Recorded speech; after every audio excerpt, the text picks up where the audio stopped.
Editor's note: the U.S. Institute of Peace is launching a new initiative to examine the cross-cutting political and security dynamics in the Red Sea region, encompassing the Horn of Africa, the Gulf, and Egypt.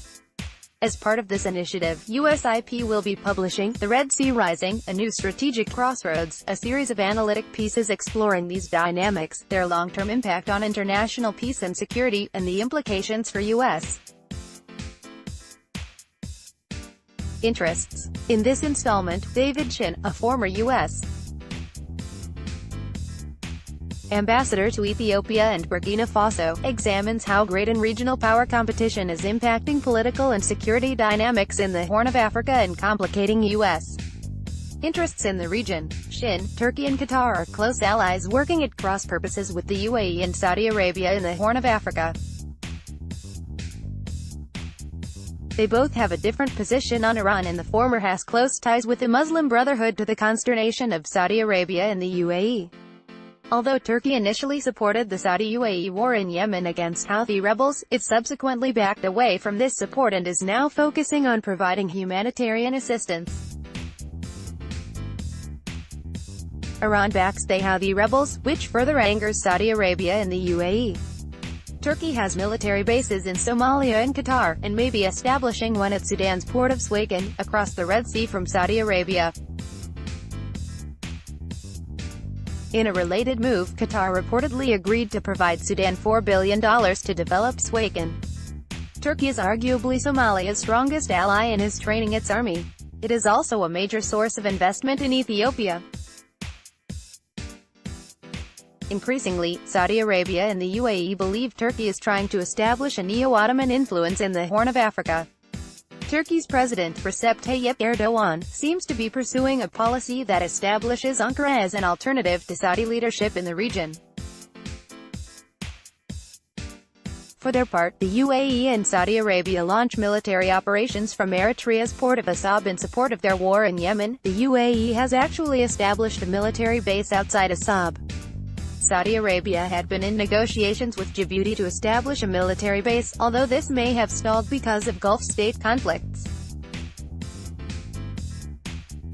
The UAE has reached an agreement with the government of Somaliland, which in 1991 declared unilateral independence from Somalia, to establish a military base at Berbera.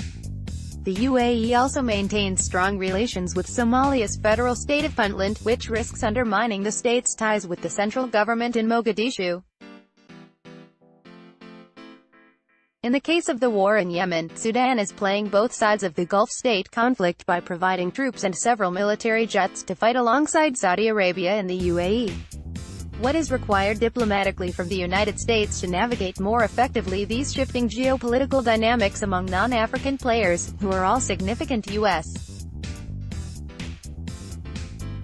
security partners and, in the case of Turkey, a treaty ally?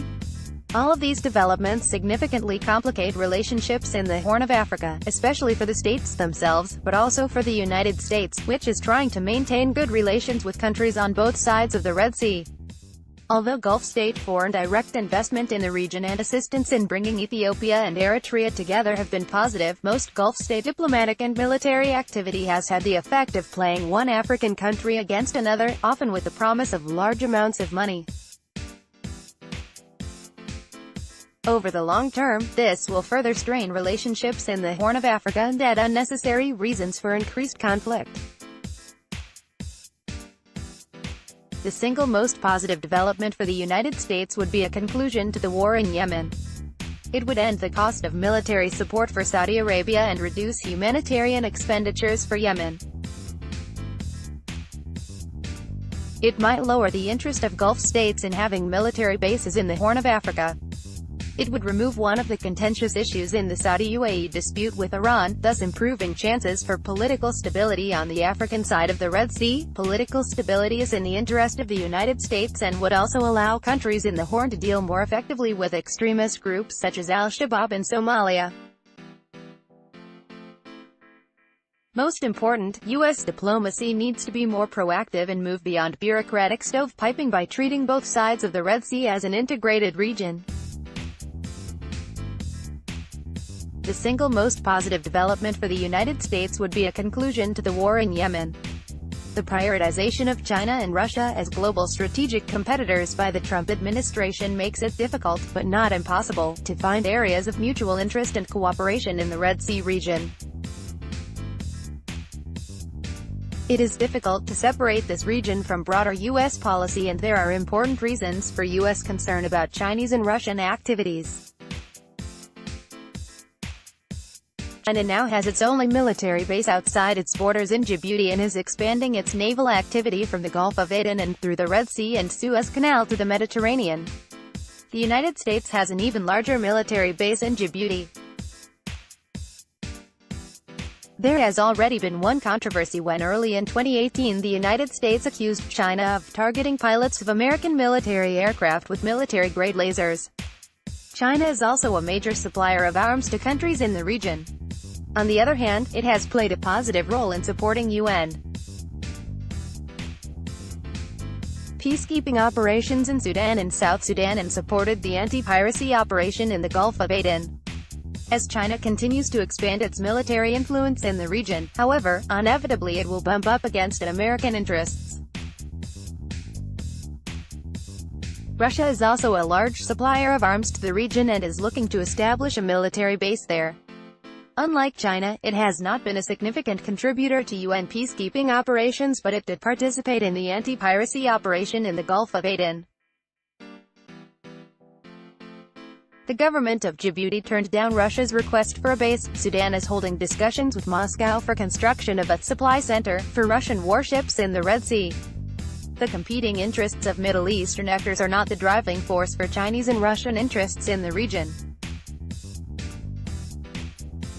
Both countries are more concerned about their own long-term strategic interests related to unfettered shipping, access to oil and/or minerals, protection of their nationals, and global power projection. Both countries, especially China, welcome political stability and economic development in the region. This is where their interests may merge with American interests. There has already been cooperation on peacekeeping operations and countering piracy. Where possible, this should continue and even expand to collaboration in economic development. For example, all three countries could encourage leaders on both sides of the Red Sea to meet for the purpose of agreeing on division of the rich seabed oil and mineral resources. This may be the next reason for conflict in the area. David Shinn is a former U.S. ambassador to Ethiopia and Burkina Faso, and currently an adjunct professor of international relations at the Elliott School of International Affairs at George Washington University. The Red Sea Rising, a new strategic crossroads patent off why the U.S. needs a special envoy for the Red Sea.